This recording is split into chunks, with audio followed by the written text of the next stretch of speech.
It's time to talk about June's Journey, a hidden object mystery game with a captivating detective story. When you're playing, you solve a mind-teasing mystery of the roaring 1920s while you dive into June's captivating quest to uncover a scandalous family secret and solve her sister's murder. It's mystery, it's danger, and it's romance, and you never know where the next chapter's gonna take you. If that wasn't fun enough, you get to customize your very own luxurious island estate. Seriously, I cannot stop playing. I am already on the 3rd chapter, and I just started recently. Join me back in time in the glamorous 1920s. June needs your help, detective. Download June's Journey for free today on iOS and Android. Allergy season is just around the corner, and Brio, the innovative air purifier, can help. Brio quickly removes common allergens, including pollen and pet dander, and deep cleans without filter clogging, so it's more effective than HEPA. Brio's long-life filters save you money, too. Breathe easy this spring with Brio, the advanced air purifier that's ideal for every room in your home. And get 15% off Brio using code IHEART at BrioAirPurifier.com. That's code IHEART at BRIOAirPurifier.com. Hey, besties. As you may know by now, our patrons heard this episode first. That's one of the perks when you join our Patreon at patreon.com/themurderdiariespod. Other perks include 1 bonus episode a month, a shout out in an episode, and priority when requesting a case. And don't forget, come hang out with us outside of our Thursday episodes by following us on TikTok at The Murder Diaries Pod. See you there. Hey, I'm Paige. And I'm Natalie. We're the hosts of the Murder Diaries podcast. We bonded over tacos and true crime after we matched on Bumble BFF. You know, like any normal millennial using an app to meet new friends. Every Thursday, we upload a new episode. In each episode of the Murder Diaries, we tell true crime one story at a time. One week it's my turn. And the next week it's mine. In the early morning hours of December 3rd, 2016, a 911 call was placed. It was reporting an abandoned 1994 gray Oldsmobile car that was left in Belmar, New Jersey's Route 35 bridge above the Shark River. Responding officers ran the license plate in their system and found that it belonged to a Michael Stern.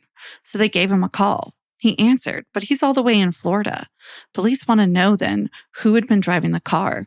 He responded, "My daughter," referring to his then 19-year-old daughter, Sarah Stern. This is her story. Used to think it's in my head, but I'm walking with the dead. Sarah Lee Stern was born March 24th, 1997 to Michael and Carla Stern. She grew up in Neptune City, New Jersey. Neptune City is a coastal town of about 27,000 that prides itself as being, quote, where community, business, and tourism prosper.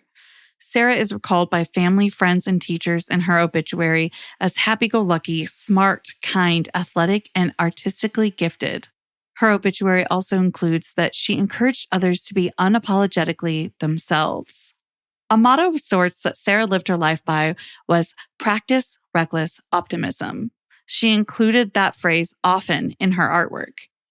In her Twitter bio, Sarah includes, tries hard to succeed sometimes, artist, reckless optimist, I don't know.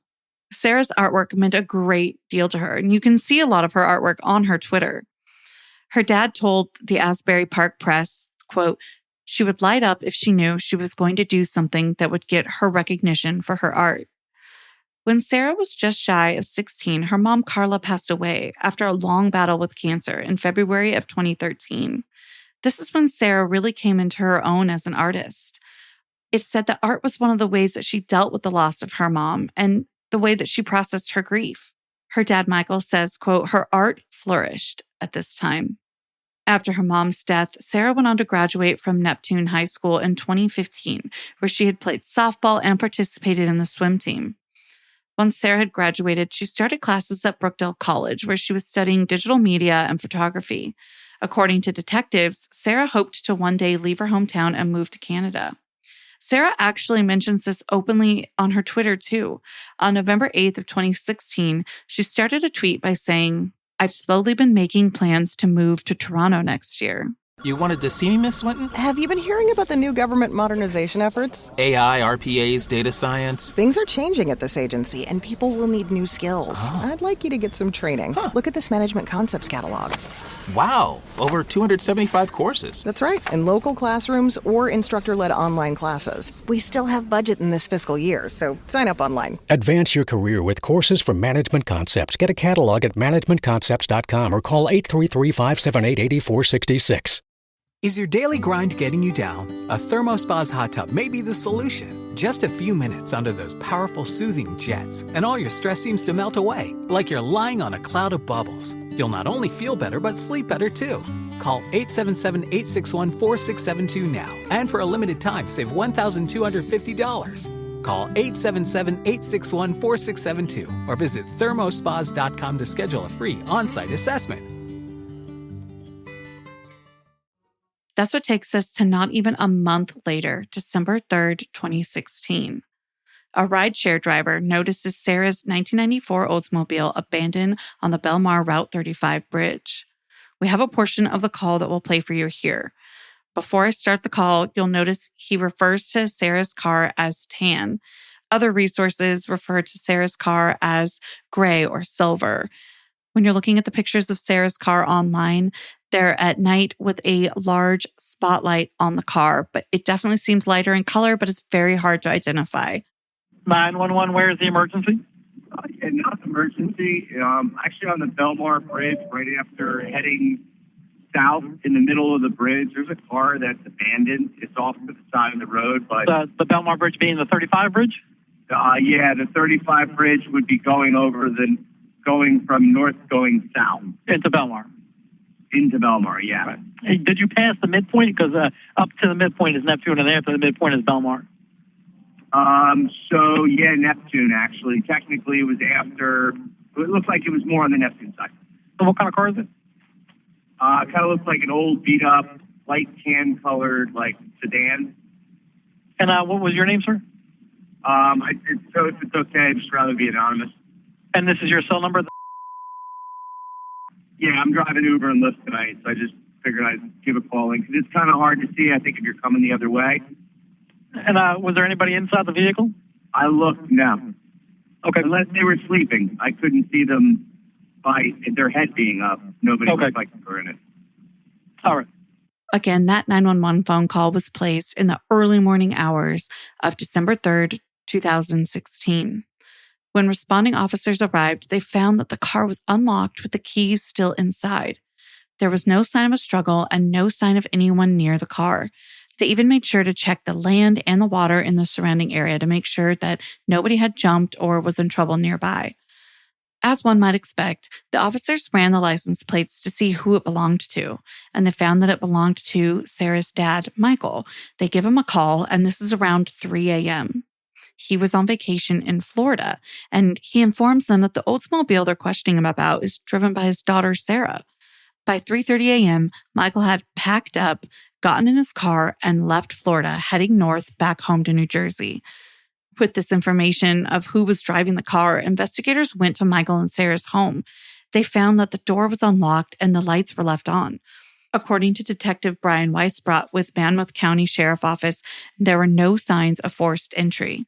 Investigators moved forward and they searched the interior of the home. They found no further indications of Sarah or anyone else being in the house. This is where Michael mentions that he really started to worry that something happened. The door unlocked like that with no one home just wasn't normal. These worries only grew as it was discovered that no one, not her friends, grandmother, no one, had heard from her in over 12 hours. Michael told Paula Zahn that this wasn't normal for Sarah. Quote, she would have been in contact with somebody, and now it's going into the next day and still no response. It's around this time that Sarah was officially considered missing, her case labeled a missing persons case. As Michael tackled the 15-hour journey back to New Jersey from Florida, law enforcement kept him updated. During this drive, he's left to rack his mind over what could have happened to his daughter. All right, before we get any further into the case, let's recap. We have an abandoned car, no signs of a struggle, an empty home unlocked with no sign of forced entry, and no Sarah. What sort of theories were developing at this point? Assistant prosecutor Chris Decker told Paula Zahn that, quote, the first theory was just based upon circumstance, and that would be that she would have jumped off the Belmar Bridge. Prosecutor Chris Gramacchione echoes this to Paula Zahn, stating that, quote, when we open missing person cases, there's always an internal aspect of us assessing whether it could be a suicide. And in Sarah's case, whether it's a suicide and if she's in the water below the bridge. The water below the bridge is exactly where the investigation started, according to the assistant prosecutor in his interview with Paula Zahn. Dive teams were deployed. The state police and Coast Guard assisted in the search as well. I should also mention that Michael and his mother, who Sarah called grandmom, weren't agreeing with the suicide theory. Michael had spoken with Sarah the whole time he was in Florida. She sent texts like, hey, Dad, good afternoon. What day are you coming back from Florida? With a streak of cute emojis after that to represent Florida and his road trip back. And another text, she updates her dad on what she was up to. Just walked Buddy. She went on further to explain that she was then going to be going to Applebee's, and she asked him how his time was at Disney. That was on December 1st. Michael says that not a thing seemed to be out of the ordinary. He also describes that Sarah was, quote, very happy, excited, a typical teenager at this time in her life. A little earlier, you mentioned that Sarah wanted to move to Canada. Were the investigators considering this, that maybe she just left somewhere else? They did.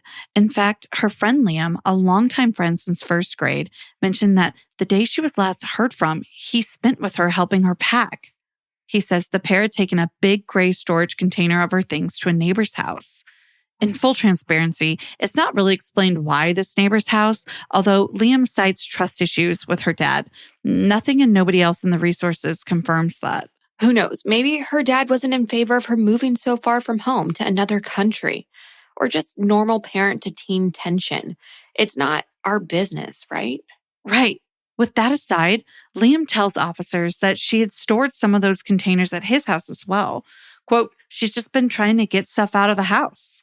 A neighbor from across the street's security camera footage confirms this. It shows Liam on December 2nd arriving to Sarah's house. It shows him and Sarah moving the gray storage bin across the street to the neighbors. And after moving that storage bin, it shows Sarah and Liam leaving, and Liam explains that they were leaving to go grab a bite to eat at the local Taco Bell. And then after that, Liam had to go to work. The Taco Bell security footage also confirms this part of Liam's story. The pair arrived at the restaurant's drive-thru window around 2:20 p.m. on December 2nd. With Liam's story checking out, it left investigators wondering, did Sarah want to leave while her father was out of town? To head to Canada or somewhere else for that matter? With Liam's story checking out, that's what left investigators wondering what you were just asking about, Natalie. Did Sarah want to leave while her father was out of town to head to Canada or somewhere else for that matter? That theory dissipated quickly, though, because in her room, they found her social security card, her passport, and both Canadian and U.S. currency. This is clearly stuff she would have wanted with her if she were moving out to Canada or not. Can you tell me a little more about what happened once this theory fell through? Where did law enforcement take the investigation? Investigators were in luck because Sarah's bank called with some interesting information. She had been a longtime patron of Carney Bank's Neptune City branch. The manager and tellers knew Sarah well, and they loved her. They called investigators to say that Sarah had been there on December 2nd, the day she went missing. Here's a clip of how emotional they were reiterating this to the court. And she said to me, I'll see you later. And I blew her a kiss, waved goodbye. And what did you say to her, if I said I love you, because we had that friendship. Sarah did ask me what time we closed, and I told her 6 o'clock, and she said I may be back. What was her demeanor like? Was she laughing? Was she crying? Did she seem upset? Nope, she was smiling. Was that out of the ordinary for her? No.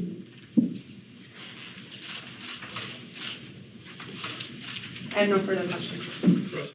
Video surveillance and Sarah's sign-in to visit her safety deposit box confirm that she had visited the bank. However, that's all it confirmed. It didn't confirm what she did while she attended her safety deposit box. There wasn't a log of any particular transactions, if that makes sense. Investigators no doubt take interest in this safety deposit box, and when they open it, they're blown away. It was filled with $25,250 worth of cash. Sarah's dad wasn't even aware of this money. It was also in really bad shape. It was old and disintegrating. This has got to be another sign that she didn't just up and leave. That's a lot of money to leave behind. Investigators would agree with you. They were back to the theory that she took her own life, or maybe someone took her against her own will. The same security camera I mentioned from across the street shows Sarah leaving her house at about 1:45 to midnight, just as December 2nd prepared to become December 3rd. Now investigators wanted to know, where was Sarah going and what happened between 1:15 to midnight and when they arrived to her abandoned car around 2:50 a.m. They also wanted to know where she had gotten all the cash that they found in her safety deposit box. Assistant Prosecutor Chris Decker says, quote, they had been informed by a couple people about this money. Investigators were then told that Sarah had found that money in the attic of her parents' second home after her mom passed. It's believed that Sarah's mom left it there for her to find after her passing in 2013. Again, Sarah's dad was not one of the people that told investigators about the money because he had no idea about this money, that it existed, or that Sarah had found it. Now for a word from one of this week's sponsors. Is your daily grind getting you down? A ThermoSpa's hot tub may be the solution. Just a few minutes under those powerful soothing jets, and all your stress seems to melt away, like you're lying on a cloud of bubbles. You'll not only feel better, but sleep better too. Call 877-861-4672 now, and for a limited time, save $1,250. Call 877-861-4672 or visit thermospas.com to schedule a free on-site assessment. One of the people that Sarah did tell about this money was her friend Liam, the friend from earlier that helped her move that storage bin and then went to Taco Bell with her. Liam divulges to investigators that Sarah told him when Sarah's mom died, she left her money aside from the money that she had found, and that her dad sort of took control of that money. This then became a source of contention between the two, according to Liam. While we're talking about money, how much money are we talking about exactly? That may be something that only Sarah knows. Investigators had heard everything from $50,000 to $100,000, according to the assistant prosecutor. Can we back up a little bit? My mind keeps going back to the car. They mentioned surveillance footage from across the street of Sarah's car leaving just before midnight. But now I'm wondering if they were able to confirm if it was her driving. It was too dark for detectives to confirm who was driving the car, but Detective Weisbrot says that they believed it was Sarah. What investigators were most concerned with at this time, honestly, was the Shark River. They had most of the resources employed there searching for any sign of Sarah. They were also still speaking with those close to Sarah. Preston, a close friend and past prom date of Sarah's, told police that Sarah did struggle with depressive episodes. He told them that within the past year or two, Sarah had struggled with suicidal thoughts, too. This, of course, confused investigators because Sarah's dad was maintaining that everything was fine with his daughter, while friends were mentioning tension at home and now depression. Weeks pass, and it's becoming more clear that missing Sarah was less and less likely to make it home. Michael Stern recalls that, quote, hope became desperation. That desperation for his daughter and answers wouldn't need to last much longer. At least the answers portion. 2 months after Sarah had gone missing, they got a lead from a tipster that his son had information about her disappearance. More than that, the tipster was a friend of a Monmouth County detective, Michael Bonanno. This obviously changed the course of the investigation. The friend called Detective Bonanno to get advice about information he said his son had, and he asked what would happen if his son opened up to investigators about it. Obviously, this family was nervous about what would happen if he came forward. The son in question was a 19-year-old named Anthony. Anthony says he's worried that Sarah was murdered because a week before she went missing, a friend of his told him that he was going to murder Sarah and how he was going to do it. Anthony went on to tell investigators that the plan this friend had was to rob Sarah, strangle her, throw her over the bridge, and make it look like a suicide. You may be wondering, why didn't Anthony go to the police then? Why did he not call 911 or help, or at least right away once Sarah went missing? Well, at first, Anthony thought there's no way this is actually going to happen. It is his friend after all, and they had been drinking together. And at the end of the conversation, the friend closed with, quote, wouldn't that make a great movie? It lightened the mood, and Anthony let it go. I'm sure our listeners are desperate to know who this friend is. The friend was none other than Liam McAtasney. And this is the same Liam that was with Sarah that day. Yeah, the very same Liam that was with her the day she went missing and told investigators, quote, "I'm one of our closest friends." Prosecutor Gamacchione says in his interview with Paula Zahn that everything Liam told them up to this point, which was that when he left for work from being with Sarah that day, it was just like any other day, quote, like, "See you later, I gotta go to work," end quote, was a complete ruse. Now it was just about getting Anthony to help law enforcement to get a confession from Liam. As Detective Weisbrot put it, they asked Anthony if they could monitor and record his communication with Liam. And that's exactly what happened. At first, the communication between the two via text and Snapchat were, quote, benign, according to Detective Weisbrot. But then Anthony asks Liam to borrow money. Liam asks Anthony how much he wants, and then the conversation turns to text. Liam says, "I need to tell you in person. I'm not trying to be a d***. You understand how serious my situation is. I can't say anything on my phone." In another more startling message, Liam says, "My cash is low quality. They won't take it. That's all I can say." Low quality, just like Sarah's money. Detective Weisbrot says that the fact that Liam described the money like this was very significant to their case against him. They kept on his heels through Anthony, and eventually Liam says, "Come see me in person sometime," on the phone, and later in text, "Come through and we'll talk tonight." Law enforcement jumped at this chance. It was an opportunity for them to get Anthony in a wire and a recorded confession from Liam. On top of that, it's really a test to Anthony's credibility. It proved his motivation in coming forward was simply to help, that what he told them was truth, and on top of that, it definitely cleared his name. With Anthony's safety at the forefront, 15 surveillance vehicles were in place, ready for Anthony and Liam's meeting. Law enforcement had Anthony's car set up with a hidden camera. Anthony was, of course, also wired. When Liam stepped into Anthony's car that night, it was go time.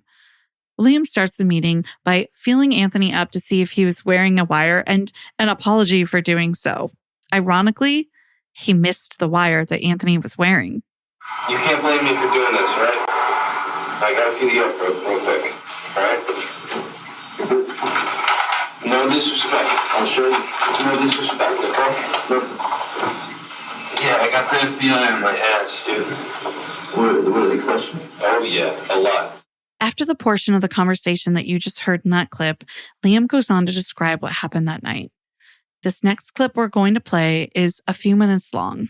Liam is still in the car with Anthony, and again, he describes what happened and how he murdered Sarah. You're about to hear him confess to murder. All right, so I'm hanging out with her. We went to the bank. She took some money out, not all of her money. We're counting it out, and then she goes to walk out the front door. I choke her out, drag her.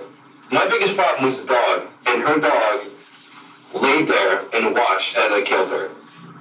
Didn't do anything. Her dog. What kind of dog? Yeah, what kind of dog is that? It's like some. Was it a big dog? It looks like a beagle, but it's like the size of a Great Dane. Jeez. Nobody was there? No, nobody was there. Even her dad wasn't there. He was in Florida. Yeah, you said that he was there. So I have to leave. I dropped my phone at Sarah's house. My phone was at Sarah's house. Wait, you left your phone? Yeah, I lost it. I couldn't find it. I had to go to work. I had timed everything out so that... Why did you take your phone? You should have left it in your pocket. Dude. What were you doing? Strangling someone. I couldn't find it, dude. It ended up being out in the driveway. Oh, it must have dropped there. It must have dropped when I was crawling to get in the car. But I took her out, dragged her into the back, put her in the bathroom, and then I had to go straight to work. So Preston came over, took the body, put it in the bushes, and then I was at work. I had a full, night of work, except I left work a couple times, which looks sketchy. I look for my phone, though, which is a reasonable, thing to do. Yeah, you gotta look for your phone. Which is kind of, me losing my phone is kind of a good thing, because the cops are like, oh, he's hanging out with her, he lost his phone, he's going back and forth between his house looking for it. And then I get off work that night, go straight over. Preston and I go over to her house, take her safe, bring that over to my house before we do anything. Then we take her body out of the bushes and drag it over to her back fence, and I crawl, get into her car, and I back up. There's a security camera across the street, so I had to act like her. I watched her every time she backed out. She does the same thing. So I backed out exactly like she did and drove off. Put her in the trunk? No, put her in the passenger seat of her own car.